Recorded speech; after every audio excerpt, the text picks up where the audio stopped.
I have kept the way station at Calder's Notch for 23 years, 1,700 meters above the valley floor, where the trade road narrows to a ledge and the wind never fully stops.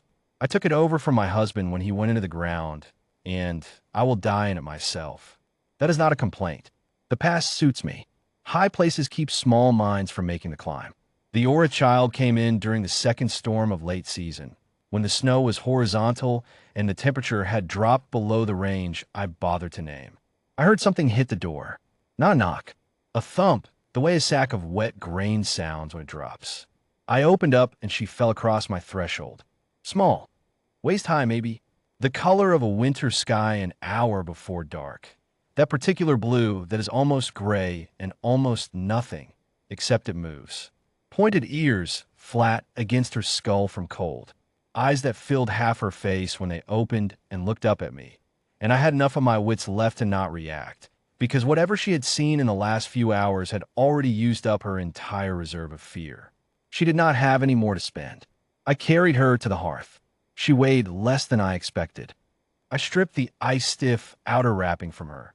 Not cloth, something woven from material I did not recognize, stiff as bark now, and useless, and I wrapped her in the wool blanket I keep for the purpose. I had been keeping that blanket for guests. As far as I was concerned, she was a guest. She was unconscious for most of the next day. I kept the fire, I kept the broth warm, I kept watch. My work. When she woke, she watched me from the cot with those enormous eyes. I brought her a tin cup of broth and held it where she could reach it. She stared at the cup, stared at me. Then she took in both hands, which had 3 fingers each, and drank. She did not speak any language I had. I had a few words of trade tongue, which got me nowhere. We worked it out the way people work these things out, slowly, with patience with the hands. I learned that her name was something that started with a sound I couldn't make with a human mouth, so I called her Blue, and she accepted it without complaint. She learned that I was not a threat. That took about 4 days, and I considered it fast work. On the 6th day, the men came. 3 of them. 1 riding a proper cold weather mount, 2 on foot, all of them armored for the altitude. They had the look of men who get paid by the delivery. The one on the mount had a collar and chain apparatus folded at his saddlebag, the kind used for transporting live cargo. And he didn't bother to hide it, because men like that don't hide what they are. I came out onto the step before they reached the door. I did not receive that kind in my front room. The mounted one told me they were tracking a juvenile Orith fugitive, believed to have taken shelter in the station. He used the word fugitive without any embarrassment. He said there was a reclamation fee and that I would receive a portion if I produced the child promptly. I told him the pass was closed above the northern turn due to a shell fracture I had logged 2 days prior. He said the pass didn't concern him. He said the child concerned him. I told him the northern route was passable if a man stayed on the left edge, away from the overhang. I told him there was a second shelter, supply cache, really barely a structure, half a kilometer in, where I sometimes kept overflow goods. I told him if the child had moved on in the night, that is where she would shelter next. This was a lie. There is no supply cache. There is a shell fracture, and it is real, and I had not logged it because I had no one to log it to. The mounted one looked at me for a long moment. Men like that have a sense for obstructions. They learn it in their work. But I am an old woman at 1,700 meters with a face like a closed door, and in the end he decided I was too small a problem to spend more time on. They went up the northern track. I went inside. I sat down in the chair by the fire. Blue was watching me from behind the partition where I had put her before I opened the door, because she had understood from my face that something was coming, and she had not asked questions. She came out slowly and stood in the middle of the room. She looked at me. I looked at her. I have thought since then about what she must have understood in that moment.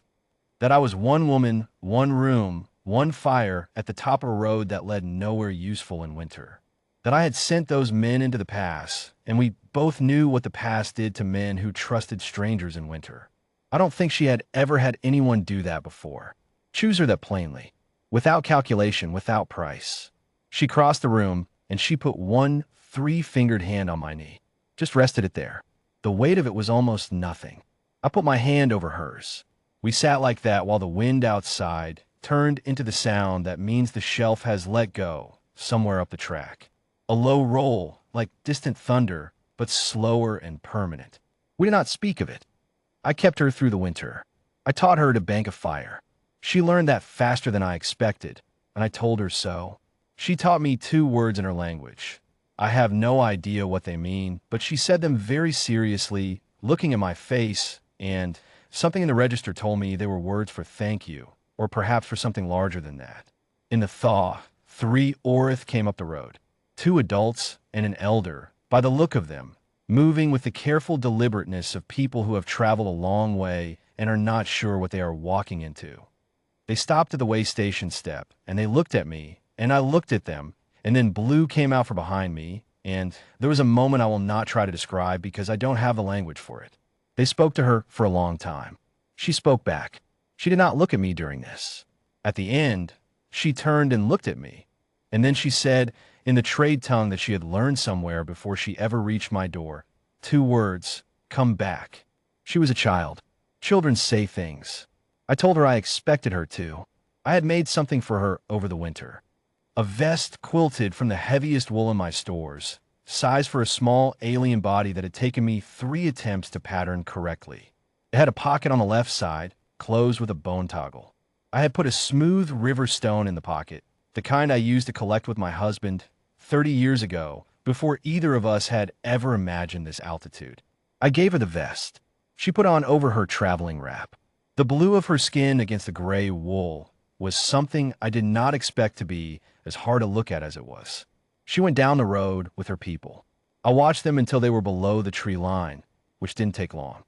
Then I went inside and put a log on the fire and sat down. Here is what I know about the pass at Calder's Notch. It does not forgive errors in judgment.